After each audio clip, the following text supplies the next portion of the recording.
है बिजार यानी strange unusual weather, एक वेदर जो कि आपके पास अजीब व गरीब सा हो, कभी कुछ कभी कुछ कभी कुछ कभी कुछ। ठीक है, तो यहाँ पर हमें बताया जा रहा है it is stereotype of British people that they spend a lot of time they spend lot of time talking about the weather. ये हमारे स्टीरियोटाइप का मतलब क्या होता है बच्चों कि यानी कि हमारा एक कंसेप्ट बना हुआ है, एक इमेज बना हुआ है किसी पर्टिकुलर जो है वो लोगों के लिए या किसी पर्टिकुलर चीज़ के लिए।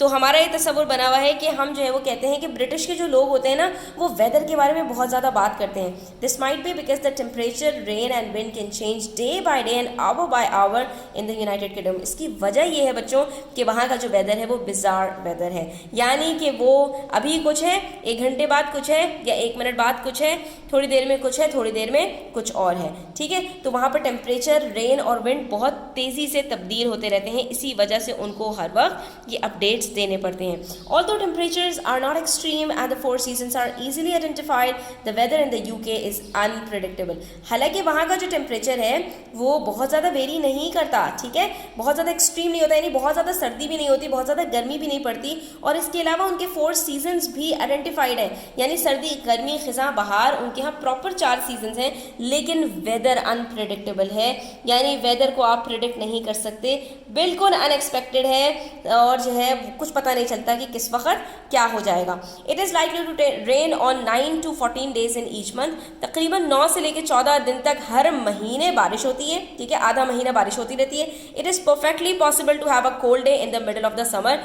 ठीक गर्मियों के बीच में कोई ठंडा दिन भी आ सकता है, यानी सर्दी पड़ सकती है किसी दिन में। And warm sunshine on a winters day, और पीक जो सर्दियां चल रही हैं उसके बीच में कोई धूप वाला दिन भी इनके यहाँ हो सकता है। It is completely normal to have a range of weather in any one day. एक ही दिन में मुख्तलिफ वेदर्स देखने को आपको बड़े आराम से वहाँ पर मिल सकते हैं। It's no wonder that the weather has had an impact on the English language, और यही वजह है कि इसमें हैरत की कोई बात नहीं है कि उनकी इंग्लिश लैंग्वेज के ऊपर भी उनके वेदर का बड़ा असर पड़ा है। किस तरह? Which is full of weather related idioms. तो उनके जो मुहावरे हैं, अब जाहिर सी बात है कहीं पर कोई चीज़ जो कॉमन होती है बच्चों तो उसके अंदर आपकी लैंग्वेज बड़ा इम्पैक्ट करती है। उसकी वजह यह है कि आपके वहाँ पर मीम्स बनते हैं, आपके जोक्स बनते हैं और इडियम्स बन जाते हैं, तो लैंग्वेज के अंदर आपकी बड़ी चेंजेस आते हैं। The majority of these idioms contains references to rains. तो ज़्यादातर उनके जो इडियम्स हैं उसके अंदर रेफरेंस होता है रेन का। The weather can be powerful and dramatic, spectacular storms with thunder that booms and lightning that cracks across the sky, whirlwinds in the form of tornadoes, water spouts and land spouts, blizzards and heat waves. Sometimes there are also bizarre weather events. In the United Kingdom, you might hear the following exchange: I need some milk, I'm going to walk to the shop, don't forget your umbrella, it's raining cats and dogs. तो ये एक idiom है बच्चों, it's raining cats and dogs, जो कि अब use नहीं होता। अगर आप बात करेंगे तो आप किसी से ये नहीं कहेंगे कि it's raining cats and dogs। इसका मतलब क्या होता है कि बहुत तेज़ मूसलाधार बारिश हो रही है। तो अब अगर आप किसी को बताना चाहते हैं कि बहुत तेज़ मूसलाधार बारिश हो रही है तो बाहर मत जाओ, तो अब आप क्या कहेंगे? इट डाउन पोर्स, ठीक है, जो हमने वर्ड अभी अर्लियर पढ़ा था इसी टेक्स्ट के अंदर। तो डाउन पोर का वर्ड अब यूज़ किया जाता है, अब ये वर्ड यूज़ नहीं किया जाता। तो यहाँ पर आपको बता रहे हैं कि यहाँ जो वेदर है बेसिकली यूनाइटेड किंगडम के अंदर बहुत पावरफुल भी है और बहुत ड्रामेटिक भी है, यानी कि बहुत ज़्यादा जल्दी चेंज भी हो जाता है। स्पेक्टेक्युलर स्टॉर्म्स आते हैं, यानी बहुत शानदार जो है यहाँ पर ज़बरदस्त किस्म के तूफ़ान आते हैं विद थंडर, जिसके अंदर लाइटनिंग भी होती है, यानी गरज चमक भी होती है, दैट बूम्स, ठीक है, चमक के साथ, यानी कि बिजलियाँ कड़क रही होती हैं। And lightning that cracks across the sky, और पूरे आसमान पर आपको ये बिजलियों के नज़ारे नजर आएंगे। World winds in the form of tornadoes, और वर्ल्ड विंड्स भी होती हैं, इसको कहते हैं तूफ़ानी हवा चलती है, यानी जो क्या नाम है टॉर्नेडो होता है, ये बहुत ही खतरनाक तूफान के लिए वर्ड यूज़ किया जाता है। वाटर स्पाउट्स, इस वाटर स्पाउट्स कहते हैं क्लाउड बर्स्ट को, यानी कि एक साथ ही जैसे कोई क्लाउड फट गया हो और सारा पानी उसका नल की तरह से बह जाए, ठीक है। एंड लैंड स्पाउट्स के अंदर क्या चीज़ें आती हैं? ब्लिजर्ड्स एंड हीट वेव्स। तो ब्लिजर्ड किसको कहते हैं? बर्फानी तूफान को, ठीक है, यानी strong bitterly cold wind accompanied by wide spread heavy जो आपके पास यहाँ पर वो होते हैं कि बहुत ज़्यादा बर्फ़ानी तूफ़ान आ जाए आपके पास, बहुत ठंडा किस्म का, ब्लिज़र्ड कहते हैं उसको। और हीट वेव किसको कहते हैं? बिल्कुल उसका उलट, यानी गर्मी की लू की जो लहर है वो दौड़ जाए, यानी एक तरफ ठंडी बर्फ़ानी हवा चले और दूसरी तरफ बिल्कुल गर्म लू वाली हवा चले, इन दोनों का डिफरेंस है। तो ये लैंड स्पाउट्स कहलाते हैं। Sometimes there are also bizarre weather events, और कभी कभी बिजार वेदर इवेंट्स भी होते हैं, जैसे कि आपको यहाँ पर कहा जाता है कि मैं दूध लेने जा रहा हूँ और मुझे शॉप तक जाना है, तो आपको आगे से कहा जाएगा कि भाई अम्ब्रेला लेकर नहीं जाना, कि अभी तो आप आराम से यहाँ पे खड़े हो, धूप निकली हुई है, लेकिन जितनी देर में दूध दही अंडे लेने जाओगे उतनी देर में बारिश शुरू हो जाएगी और वापस आते आते पूरे भीग जाओगे, तो इसलिए आपको कुछ पता नहीं चलता, तो आपने यहाँ पर इन चीज़ों का ध्यान रखना। It's raining cats and dogs is a common idiom for heavy rain, there is no evidence that it has ever actually rained cats and dogs.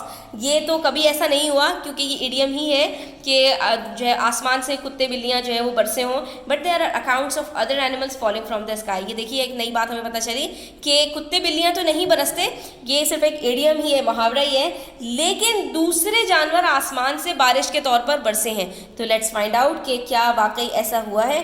तो यहाँ पर हमारे पास अब आ गई है हेडिंग रेनिंग फिश, तो इसके अंदर यकीनन कोई इसी तरह की बात हम जो है वो फोरसी कर सकते हैं। There have been reports of fish falling from the sky from various places around the world, तो आसमान से मछलियाँ बरसी हैं। In Yoro Honduras they have a yearly Lluvia de Peces और फिश रेन सेलिब्रेशन। ये जो नाम है ये किसी और लैंग्वेज का, प्रॉब्ली फ्रेंच का है, जिसका मतलब है फिश रेन सेलिब्रेशन, आसमान से जो है यूरो हॉन्डुरस के अंदर मछलियाँ बरसती हैं। In Singapore on February 22 in 1861, पुरानी बातें हैं, fish appeared in puddles after a big rainfall, वहाँ पर जो पानी से कीचड़ बना तो उसके अंदर वहाँ पर जो है वो मछलियाँ पाई गई। Most recently there have been reports of fish rain in Moose Jaw in Canada and Loreto in the Philippines. तो यानी दुनिया के मुख्तलिफ इलाकों के अंदर मछलियाँ बरसी हैं बच्चों। इन 2013 spiders rain down on a town in Brazil, हो मछलियों के बाद अब स्पाइडर्स की यानी बारी आ गई। इन 2010 frogs and toads fail in Hungary toys, and perhaps the most bizarre of all of these is that in Bath, England in 1894 it rained jellyfish। तो अल्लाह ताला से आप कुछ भी जो है अल्लाह ताला के लिए मुश्किल नहीं है, और अल्लाह ताला जब चाहें जो चाहें बरसा दें, वो अपनी हमें जो है वो कुदरत के करिश्मे दिखाते हैं। ठीक है, ये अल्लाह ताला की हमारे सामने मुख्तलिफ दुनिया के अंदर हमें अल्लाह ताला के करिश्मे नज़र आ रहे होते हैं। तो मछलियाँ और टोड्स और फ्रॉग्स और ये डिफरेंट जो है एनिमल्स आसमान से बरसते हैं, इसमें कोई अजीब बात नहीं है। अ ट्रैवल ब्रोशर, अच्छा ब्रोशर किसको कहते हैं बच्चों? कि ब्रोशर इसलिए बनाया जाता है मार्केटिंग करने के लिए कि आप आएँ हमारे पास विज़िट करें, या हमारा ये प्रोडक्ट है, इसकी ये सारी स्पेसिफिकेशंस हैं, तो आप इसको जो है वो गो थ्रू करें, और इससे क्या होता है सेल्स अपनी बढ़ाने के लिए ये एक तरह की प्रमोशन एडवर्टाइजिंग की जाती है। तो यहाँ पर हमारे पास एक ट्रैवल ब्रोशर है, किसका? विजिट कागान वैली का। कागान वैली को विजिट करने के लिए जो है एक ब्रोशर बनाया गया है। Let's see. High in the mountains region of the Mansehra district of Khyber Pakhtunkhwa lies the beautiful peaceful and awe inspiring Kaghan valley. तो हम सब ये जानते हैं ऑ इंस्पायरिंग का मतलब क्या होता है? ब्रेथ टेकिंग, अमेजिंग, मुतासिर कुन एक वैली है, कागान वैली नाम है। कहाँ पाई जाती है ये? खैबर पख्तूनख्वा की एक डिस्ट्रिक्ट मानसहरा के पास जो है वो एक ये वैली है। The valley is a natural wonder that must be seen to be believed. इसको देखेंगे तभी यकीन आएगा कि ये कैसी वादी है। The mountains, the streams and the glorious views are incredible.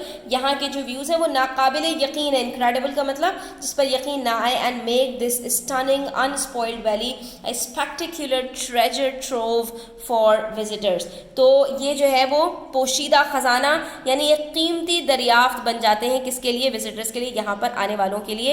यानी जब तक आप इसको देखेंगे नहीं आप इसकी खूबसूरती का अंदाज़ा नहीं लगा सकते।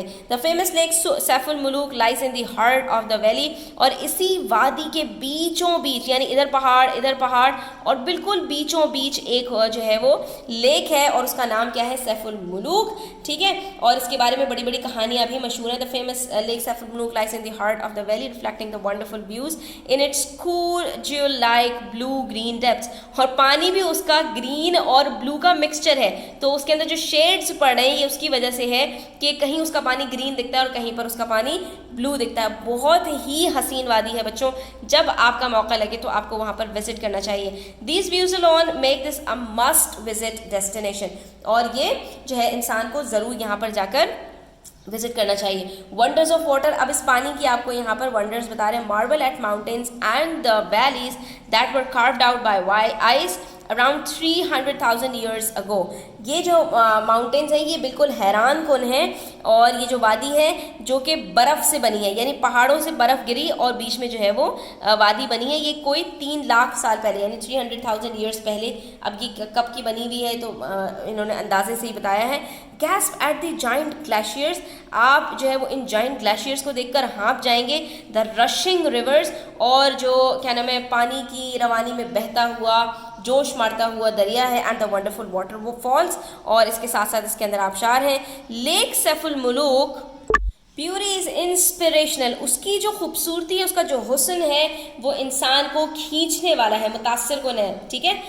As all who are familiar with the fairy tale about it will know, और जो इसके बारे में जो है वो परियों की कहानी से वाकिफ़ है उनको पता होगा। यहाँ पर अक्सर बच्चों को कहानी सुनाई जाती है कि एक सैफुल मुलूक जो है शहज़ादा था या एक लड़का था, और जो है ना उसको एक परी से इश्क हो गया था, तो वो उसकी जो है वो उसमें निकल पड़ा था। फिर उसके बाप अपने बाप की बात नहीं मानी थी। फिर काफ़ी अर्से बाद उसको एक बुज़ुर्ग मिले थे, उन्होंने कहा था चिल्ला काटो तो फिर तुम्हें मिलेगी।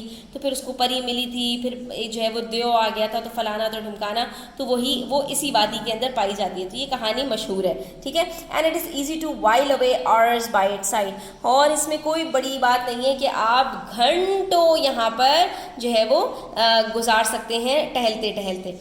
मार्वलस माउंटेन्स, अब उसके बाद हम बात कर लेते हैं मार्वलस माउंटेन्स के बारे में जो सैफुल मुलूक के अंदर हैं। तो उसके बारे में हमें क्या बता रहे हैं यहाँ पर, ये पूरा ब्रोशर ही चल रहा है बच्चों, ठीक है।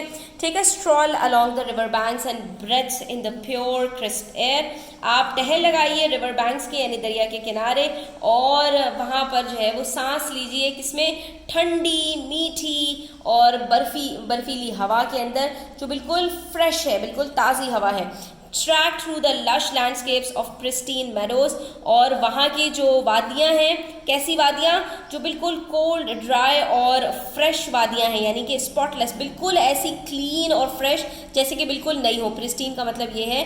तो ऐसी वादियों के अंदर आप ट्रैकिंग करें, हाइकिंग करें। And gorgeous green grassland surrounded by dizzying peaks, और वो जो लंबी लंबी ऊंची ऊंची जो है वो चोटियाँ हैं, उसके अंदर आप क्या करें, उसके अंदर भी आप जाकर वहाँ पर जो चक्कर दे देने वाली, डिजीइंग का मतलब चक्कर देने वाली, वहाँ पर भी आप जो है वो टहलें और मज़े करें। Be amazed by the sights, इन नज़ारों से जो है वो लुत्फ़अंदोज़ हों। ग्लेशियर्स, स्नो कैप्ड पीक्स, जो चोटियाँ बर्फ़ से ढकी हुई हैं। And jaw dropping geographical features, geographical features किसको कहते हैं, जो है चीज़ें जिनको लोकेशन, साइट्स, एरियाज़ और रीजन्स के अंदर बांटा जा सके, यानी ये सारे जो इलाके हैं इसके अंदर आपकी को ये सारी चीज़ें मिलेंगी। और while away the afternoons by watching the views over a nice cup of T, और इन सब चीज़ों के दरमियान में आप जो है वो चाय की चुस्की का मज़ा लीजिए। The best time to visit is from May to September, मई से सितंबर तक आइए।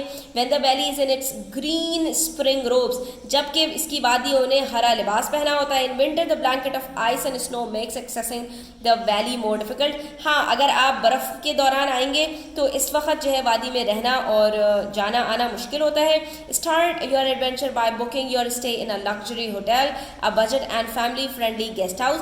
अब ये सारी इन्होंने जो है वो बातें बताने के बाद आखिर में बताया कि जो है फैमिली फ्रेंडली गेस्ट हाउस है यहाँ पर। और if you are more daring pick a camp site by the lake side, ठीक है। और अगर आप ज़्यादा डेयरिंग हैं तो गेस्ट हाउस के बजाय आप वहाँ पर जो खेमा लगाया जाता है, डेरा डाला जाता है, कैंपिंग होती है, आप उसमें भी अपनी बुकिंग करवा सकते हैं। कॉल नाउ और विजिट आवर वेबसाइट। तो ये सारी चीज़ें जो है वो अगर आपको जो है अट्रैक्ट करती हैं तो आप हमें कॉल कीजिए और हमारे पास बुकिंग करा लीजिए। तो ये ब्रोशर इन्होंने यहाँ पर आपको दे दिया है, तो यकीनन ये आपसे यहाँ पर एक्सरसाइज में लिखने के लिए भी कहेंगे। तो यहाँ पर हमारा ये चैप्टर कंप्लीट होता है। होप स्टूडेंट्स आपको क्लियर हुआ होगा, मज़ा आया होगा, बहुत कुछ सीखने को मिला होगा। मुझे तो बहुत मज़ा आया। तो वीडियो अच्छी लगे तो लाइक कीजिएगा, कमेंट कीजिएगा और अपने फ्रेंड्स के साथ शेयर कीजिएगा। इंशाल्लाह हम नेक्स्ट वीडियो के अंदर क्वेश्चन आंसर्स को सॉल्व करेंगे। तो अपना बहुत ख्याल रखिएगा। अल्लाह हाफ़िज़।